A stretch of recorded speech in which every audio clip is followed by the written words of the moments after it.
எமர்ஜென்சியா ஒரு 1000 ரூபாய் தேவைப்படுது. பரத்திக்கிட்ட ஃபோன் பண்ணி கேட்கலாமா? ஒருவேளை இவன் இப்படி சொல்லிட்டானா? உங்களுக்கு எல்லாம் காசுனா மட்டும் தான் கண்ணுக்கு தெரியும்ல, மற்றெல்லாம் தெரிய மாட்டேன். காசுலாம் கிடையாது, 3 ஃபோனை விடா. இல்ல இவன் இப்படிலாம் சொல்ல மாட்டான். ஆனா ஒருவேளை ஏற்கனவே உங்ககிட்ட கொடுத்த 2000 ரூபாய் திருப்பி வாங்க முடியாம இருக்கா. திருப்பி 1000 ரூபாய் கொடுக்க முடியாதா? சாரா போனை வச்சிடா. A few moments later. Kishore, உங்ககிட்ட காசு இருந்தா பெரியவனாடா நீ? உன் காசை வேணா ஒண்ணு வேணா இங்க மூடி கிளம்புடா நீ. என் அக்கௌண்ட் சர்வர் டவுன்ல இருக்குதுன்னு எனக்கு வர வேண்டிய காசு உனக்கு போட சொன்னடா. ஆனா நீ இப்படி பேசுறா நன்றி விட பாக்கலடா. நல்லா பெரிய பண்ணிட்டா ஃபங்க்ஷன் கிளாஸ் வாங்கணும். போய் நான் போ.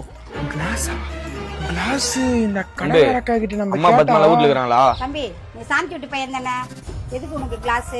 இல்லனா இவங்க ஒரு ஸ்டெப் எக்ஸ்ட்ரா போயிட்டு இரு உங்க அம்மா கிட்ட ஃபோன் பண்றேன்.